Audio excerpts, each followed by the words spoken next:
Et bonsoir à tous, bienvenue à cette conférence, les clés pour une communication efficace, sereine, harmonieuse et authentique. Donc le programme est assez dense. Je me présente rapidement, je suis, pour ceux qui me connaissent, une exploratrice passionnée par l'être humain. Ma quête est la voie de la liberté, du bonheur et de l'amour. Donc, je m'intéresse de près au fonctionnement et dysfonctionnement de l'être humain, tout ce qui le fait évoluer, se transformer et croître. Alors, mes intentions ce soir du cœur avec cette conférence sont de vous donner des clés pour développer votre conscience de vous-même. Donc, on abordera l'espace des émotions, des sentiments, des besoins, et également vous donner des clés pour développer vos compétences en communication et des clés pour vivre des relations sereines et harmonieuses, être libre, épanoui et heureux. Alors c'est une conférence qui peut répondre à diverses situations relationnelles problématiques, qu'elles soient familiales, amicales, amoureuses, professionnelles ou encore associatives. Alors je vais prendre quelques exemples auxquels la conférence pourra vous aider. Ça peut être par exemple de la fatigue, des tensions, des conflits, des disputes sans issue et à répétition, l'engrenage du conflit dans une de vos relations, l'impossibilité de retrouver votre calme en essayant d'arranger les choses en vain, la blessure du jugement des autres, la tristesse de ne pas savoir comment aider quelqu'un, la fatigue de vouloir toujours faire plus ou mieux dans vos relations. Ça peut être aussi le burn-out relationnel, l'impossibilité de faire quelque chose ou d'être la personne que vous désirez, le jugement personnel, l'auto-maltraitance, la faible estime, amour de soi, mais aussi le parasitage émotionnel, l'impuissance à exprimer vos limites, à dire non, la peur de communiquer et des conséquences pour la relation, mais aussi les fameux dialogues de sourds, le désespoir de ne pas se sentir entendu ou encore la violence verbale, l'incapacité à accepter, exprimer vos sentiments, la déception de vos demandes inassouvies, etc., etc. Bien. Alors, le programme pour cette conférence. Première partie, sortir de la critique et du jugement vis-à-vis de soi et de l'autre. On verra comment faire des observations sans jugement.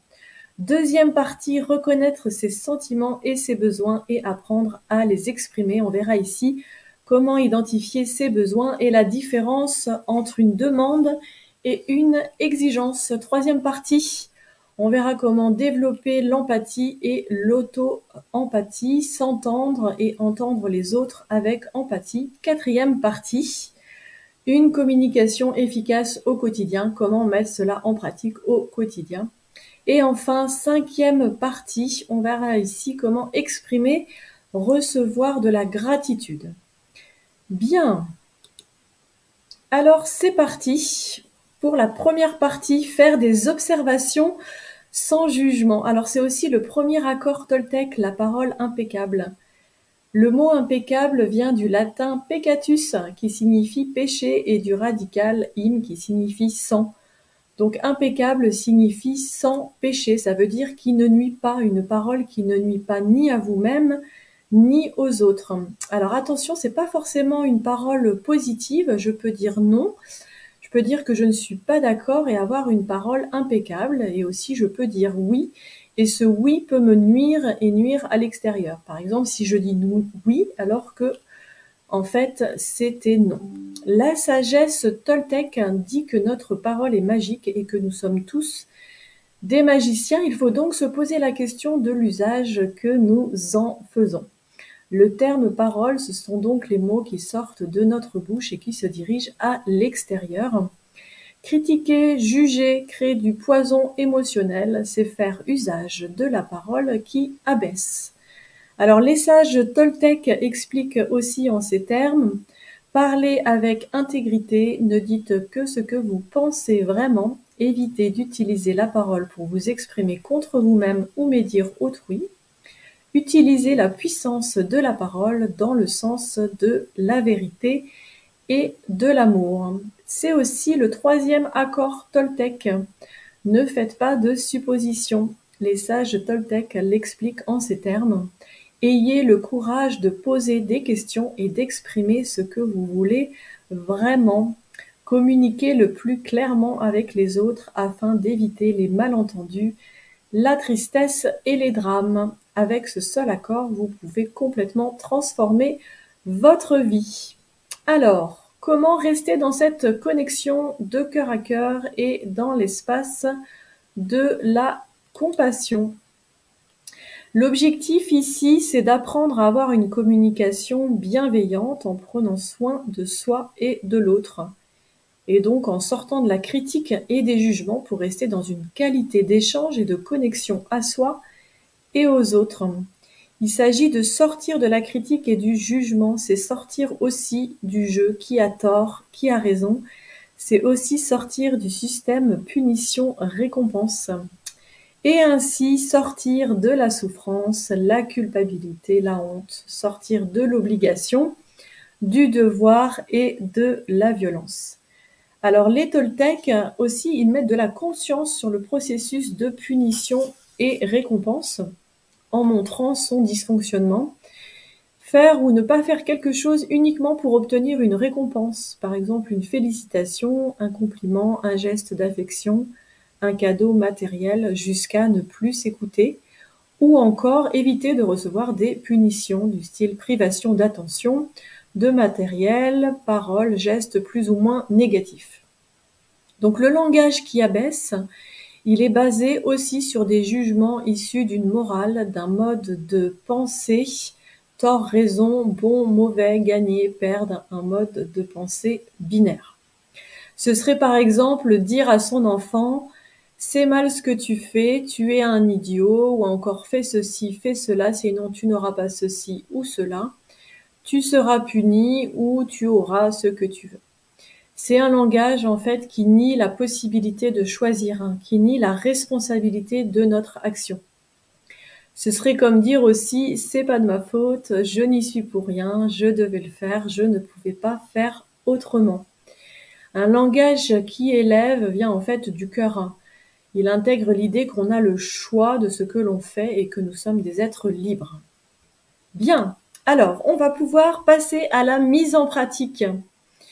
Je vais vous inviter à identifier et écrire une situation déplaisante dans laquelle quelqu'un ne se comporte pas comme vous voulez. Une situation où quelqu'un ne vous rend pas la vie belle en se comportant d'une façon que vous n'aimez pas.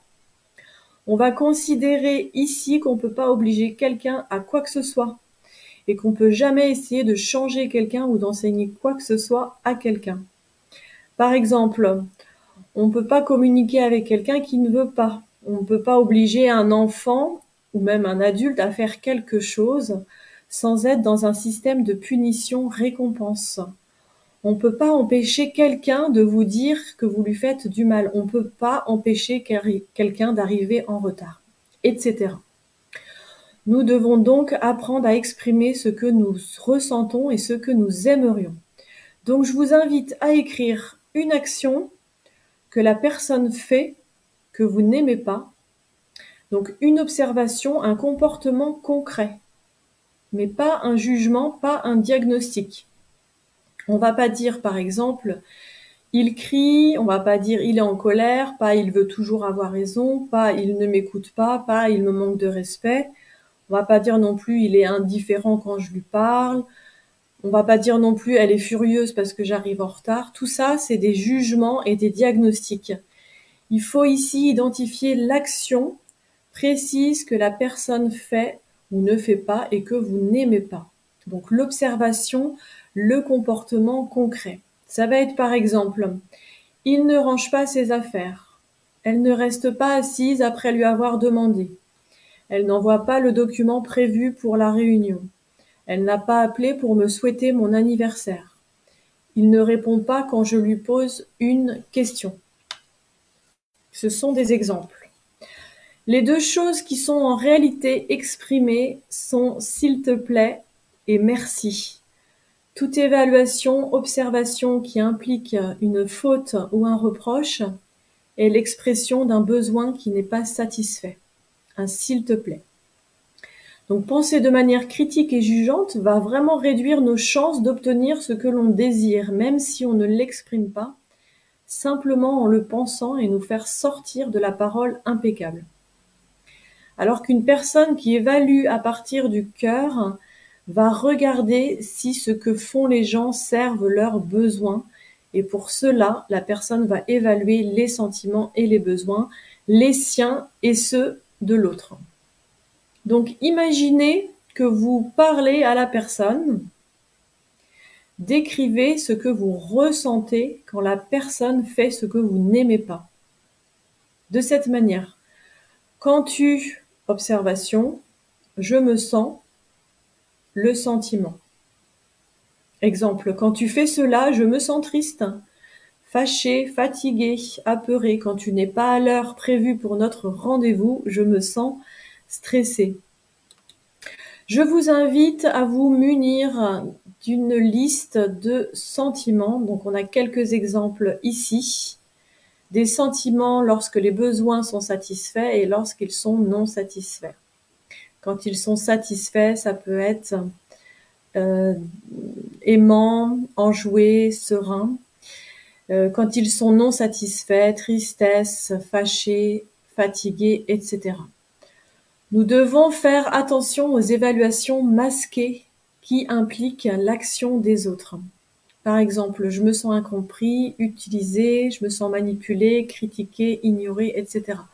Ou encore qui commencerait par je me sens et qui se terminerait par toi.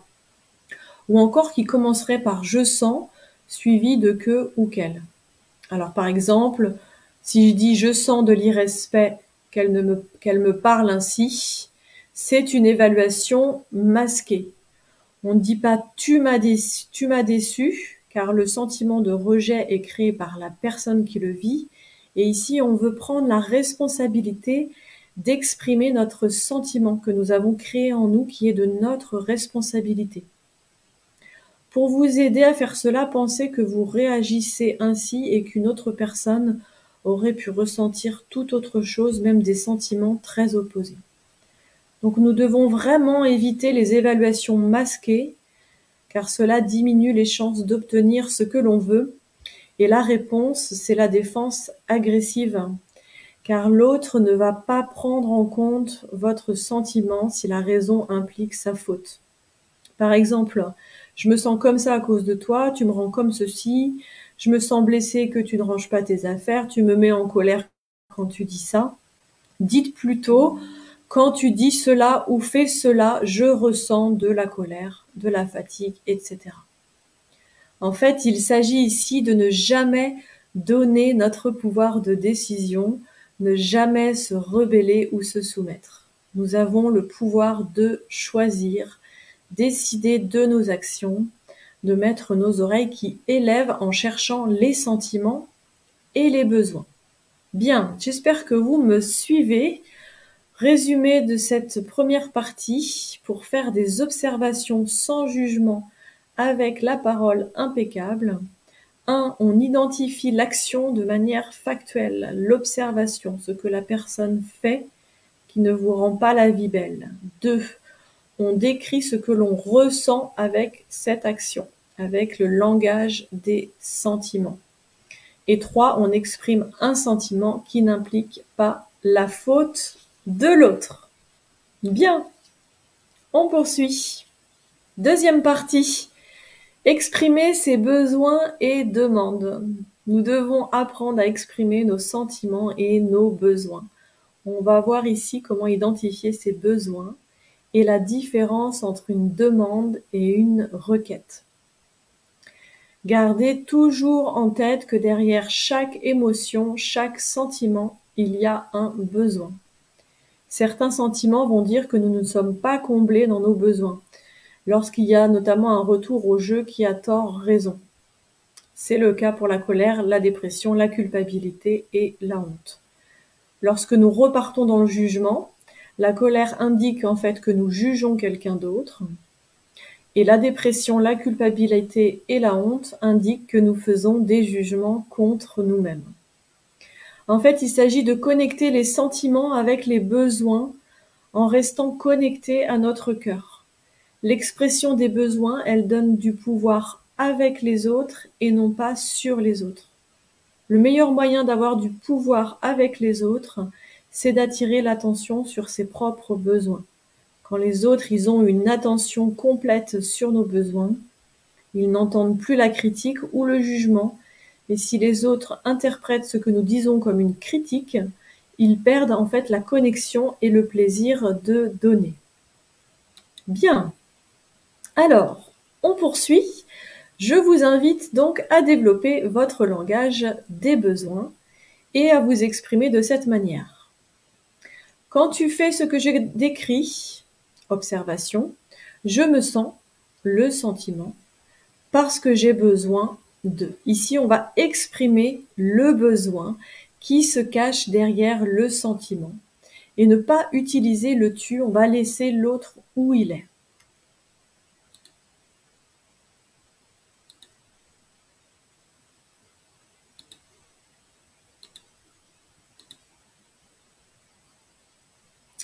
Alors, voici une liste des besoins fondamentaux humains.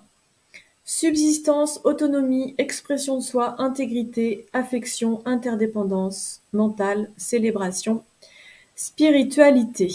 Les besoins, ils sont universels. Par exemple, j'ai besoin de ton bonheur et de ta protection. J'ai besoin d'être vu et entendu tel que je suis vraiment. J'ai besoin d'être libre, de liberté. J'ai besoin d'amour, de recevoir de l'empathie. Nous savons ce que nous voulons vraiment quand nous l'obtenons. Si vous avez peur de blesser l'autre, il faut la surmonter, sinon vous n'êtes plus efficace. Dans votre communication, vous devez apprendre à apprécier l'inconfort de l'autre. Accepter que vous êtes la personne qui amorce l'inconfort chez l'autre et aussi considérer que lui seul est responsable de ses ressentis, du regard qu'il porte sur la situation. Gardez à l'esprit que seulement vous pouvez satisfaire vos besoins, les autres ne le peuvent pas. Ce serait en fait leur donner le pouvoir de vous rendre heureux ou non. Nous devons veiller à ne pas ramener l'autre dans l'expression des besoins. Par exemple, j'ai besoin de ton amour. Si nous croyons que combler nos besoins dépend de l'autre, nous épuisons les potentiels de répondre à nos besoins pour l'amour. En réalité, nous avons besoin d'amour et une préférence pour le recevoir d'une personne. Bien, on va faire une petite pause.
Bien, alors, exprimer ses besoins et faire une demande.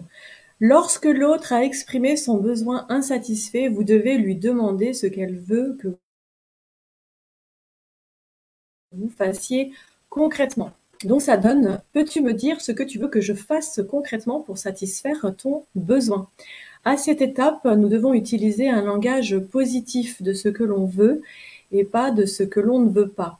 On doit dire ce que nous voulons, car dire ce que nous ne voulons pas ne rend pas clair ce que nous voulons.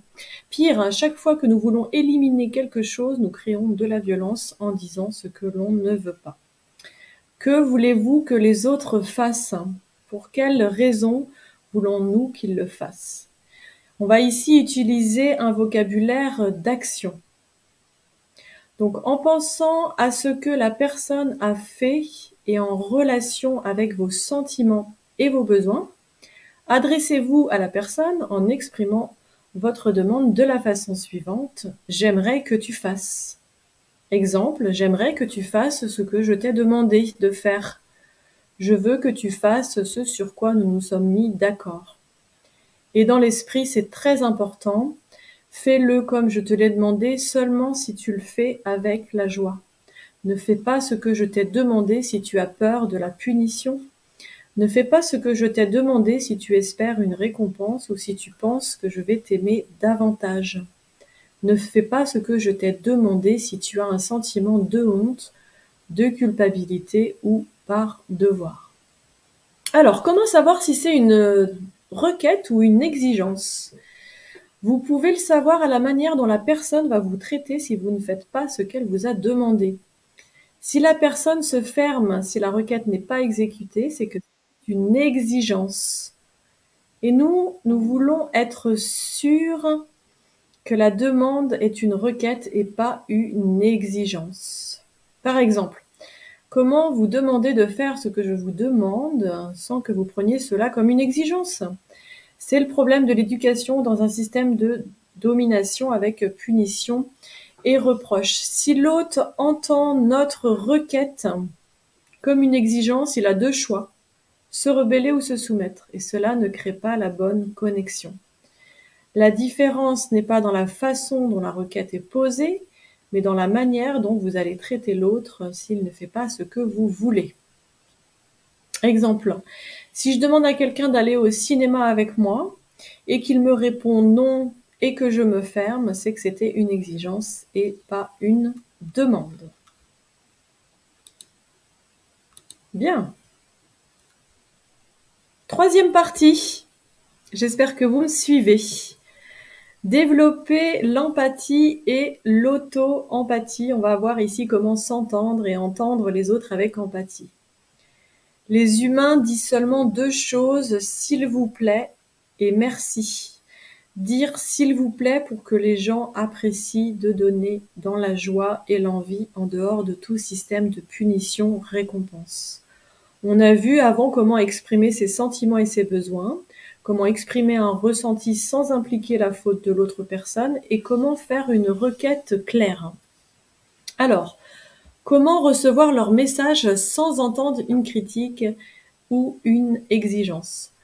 Il faut entendre ce qui est vivant, et ce, même si les gens disent « s'il vous plaît » d'une façon très étrange, comme ils ont en fait été éduqués à le faire.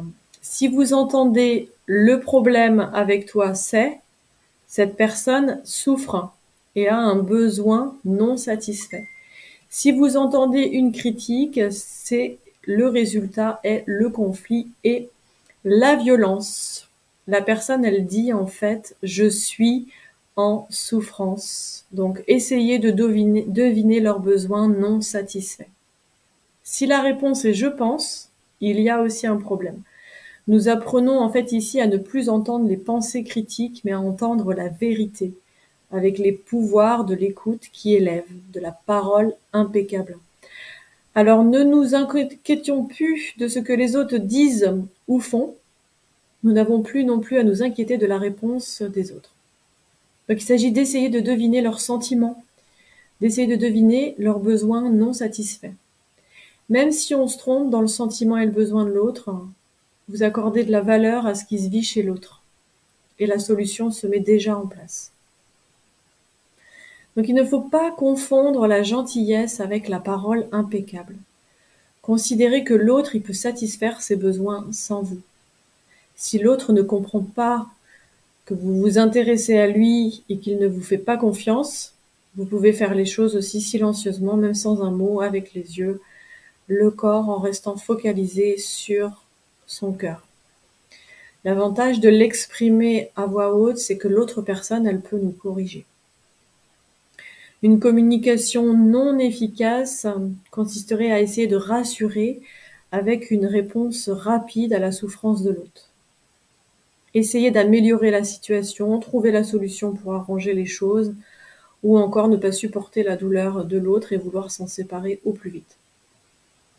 C'est notamment le cas lorsqu'on donne des conseils pour que l'autre aille mieux.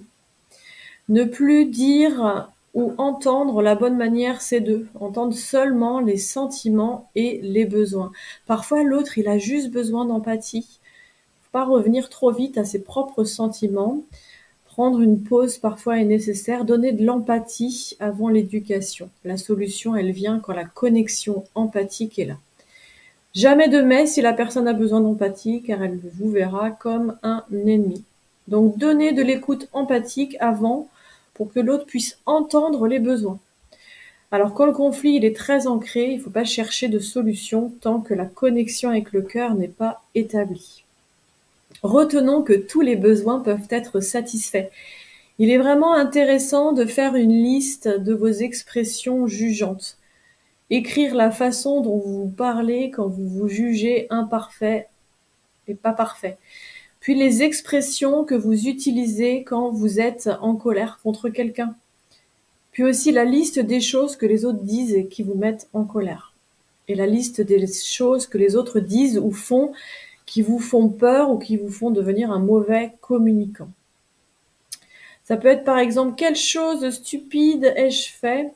Essayez ensuite d'identifier votre besoin insatisfait. Il s'agit vraiment d'apprendre une nouvelle langue, un nouveau langage à chaque jugement en restant connecté aux besoins, aux vivants.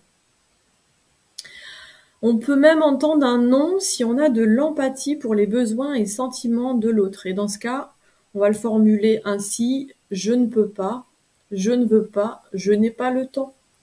Un non est l'expression tragique d'un besoin insatisfait. Au lieu de dire non, dites plutôt le sentiment et le besoin qui vous empêchent de dire oui. Bien. Comment exprimer nos excuses? Alors, je vais vous inviter à penser à quelque chose que vous avez fait ou dit, que vous regrettez d'avoir fait, et notez la façon de vous parler quand vous avez dit ou fait cela. Qu'est-ce que vous avez fait, que vous avez regretté, et qu'est-ce que vous vous êtes dit de vous? Par exemple, dire quelque chose à quelqu'un que vous avez regretté. Ou je suis quelqu'un de mauvais. Identifiez ce que dit le juge intérieur. Il est important de prendre conscience de comment le juge intérieur nous parle. Il peut chercher la pénitence, il peut chercher à vous détester pour ce que vous avez fait. Il sous-tend qu'une mauvaise personne existe. Et s'excuser depuis cette énergie, ce n'est pas le langage efficace. Toute excuse de cette énergie est néfaste. Plutôt un mal en douceur qui permet d'apprendre de cette situation sans se détester. Si on pense que l'on est une mauvaise personne, c'est un mal punitif qui rend l'apprentissage difficile. Notre éducateur intérieur nous veut en fait du bien. Pas faire attention à son jugement, essayez de trouver le besoin sur lequel il veut mettre votre attention. Par exemple, je me sens triste parce que mon besoin de respect et de compréhension n'était pas satisfait quand je t'ai parlé de la façon dont je t'ai parlé. Et là, à cet endroit, il n'y a pas de mauvaise image de personne. Donc on peut faire le lien ici avec le deuxième accord Toltec. Quoi qu'il arrive, n'en faites pas une affaire personnelle. Les Toltecs l'expliquent ainsi, vous n'êtes pas la cause des actes d'autrui. Ce que les autres disent et font n'est qu'une projection de leur propre réalité, de leurs propres rêves. Et lorsque vous êtes immunisé contre les opinions et les actes d'autrui, vous n'êtes plus victime de souffrances inutiles. Donc il s'agit de prendre de la distance à la souffrance.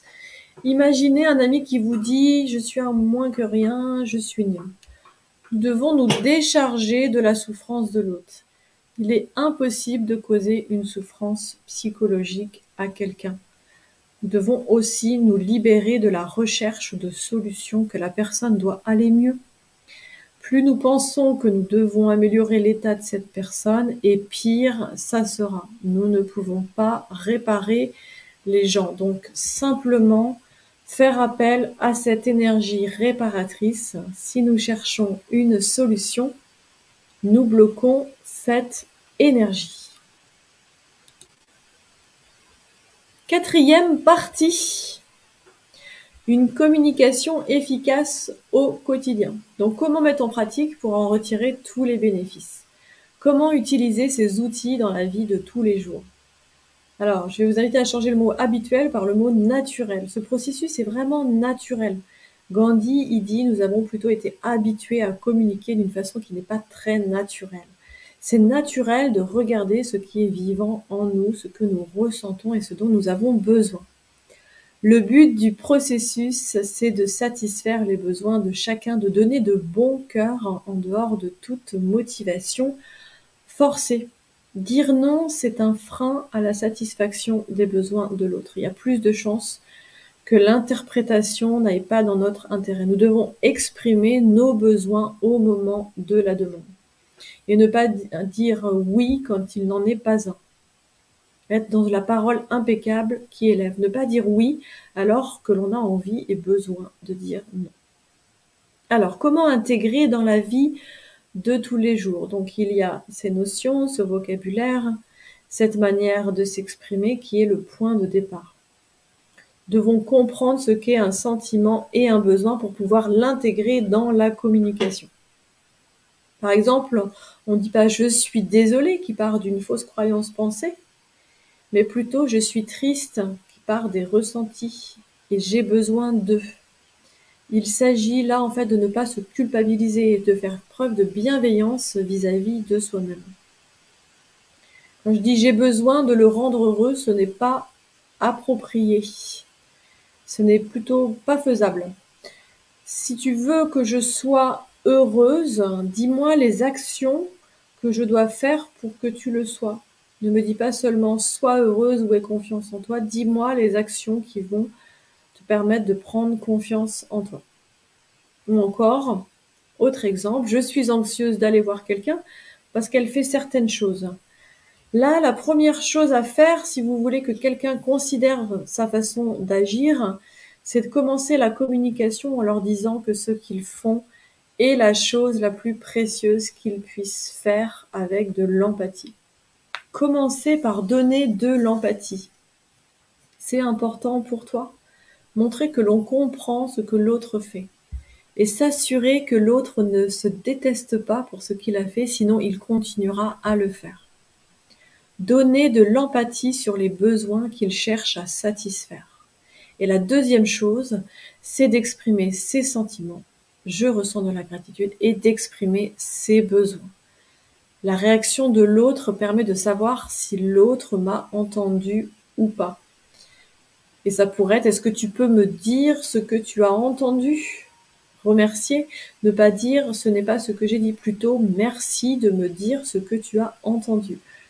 Je voudrais être claire, j'aimerais, etc. J'aimerais vraiment que tu entendes mes besoins.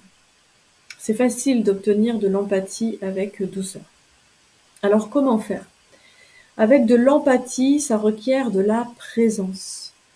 Ne faites pas quelque chose, restez juste présent dans la connexion, dans la présence avec elle.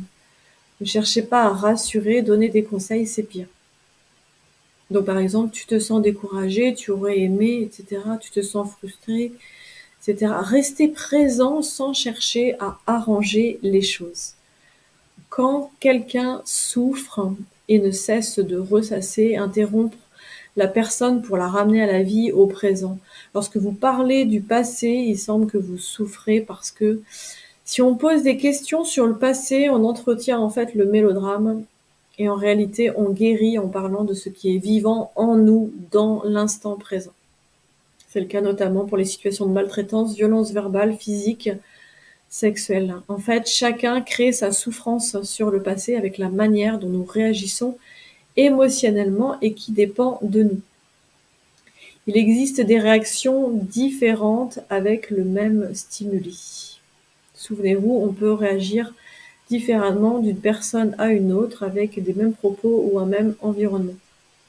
Le pire, en fait, serait de penser que la manière de réagir dans le passé serait mauvaise. Il n'y a pas de bonne ou mauvaise manière de réagir. Peu importe ce qui nous arrive, l'autre personne est responsable pour ce qu'elle a fait.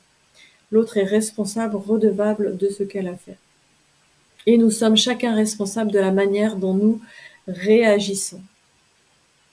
Bien. 5e partie, exprimer, recevoir de la gratitude. Alors là, il s'agit de célébrer avec ce type de communication, pas uniquement l'utiliser pour régler des conflits, comment célébrer la vie, comment accéder à ce carburant pour rester ou devenir un bon communicant, car il peut être effectivement assez difficile de faire ce changement radical sans cette énergie. Alors, comment dire merci en toltèque? Donc ce n'est pas t'as fait du bon boulot, t'es une personne gentille, ça c'est des jugements positifs qui sont aussi violents que les jugements négatifs et qui renforcent la croyance que des jugements positifs existent et sous-tend être le juge qui connaît la différence entre ce qui est bien et ce qui est mal.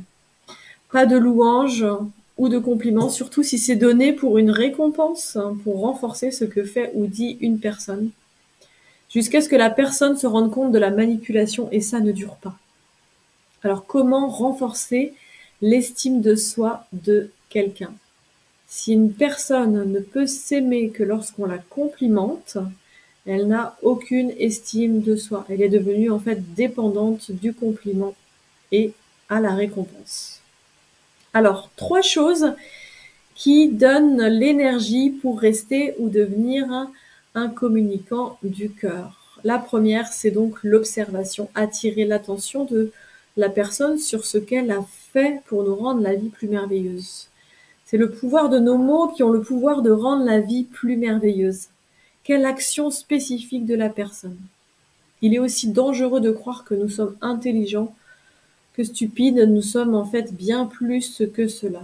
Deuxièmement, sentiment, exprimer ce que cela nous a fait ressentir, ce que la personne a fait.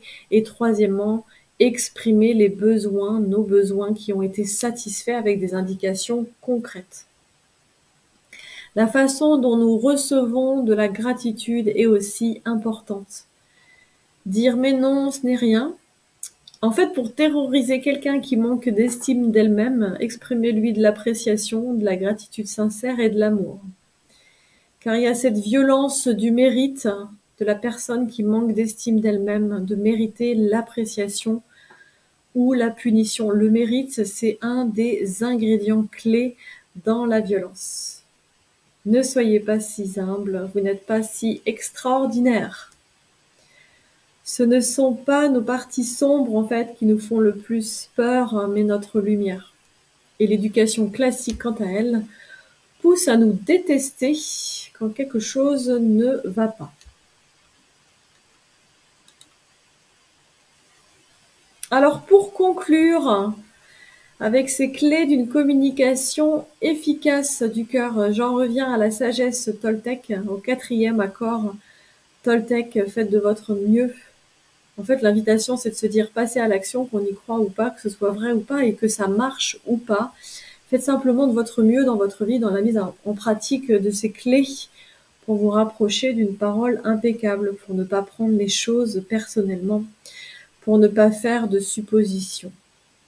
Les Toltecs le disent en ces termes, votre mieux change à chaque instant, il n'est pas le même selon que vous êtes en bonne santé ou malade. Quelles que soient les circonstances, faites simplement de votre mieux. Vous éviterez ainsi de vous juger ultérieurement, de vous maltraiter et d'avoir des regrets. On n'a pas besoin de tout comprendre, de tout savoir, de tout maîtriser. On peut simplement mettre en application ce qu'on a déjà dans l'humilité de dire « Je fais de mon mieux à chaque instant ». Eh bien, je vous remercie de votre attention. J'espère que ça vous a donné envie d'expérimenter ce type de communication, que ça vous a permis d'accéder à des clés pour vivre des relations sereines, harmonieuses et authentiques qui sont centrées sur le cœur, à l'écoute des sentiments et des besoins, dans des espaces aussi de gratitude et d'empathie. Je serai heureuse de vos retours et si vous en ressentez le besoin, bien sûr, de vous accompagner sur ce chemin. Pensez à partager si vous pensez que ça peut aider certains de vos proches. Je vous remercie infiniment et je vous souhaite une très belle soirée et vous dis à bientôt.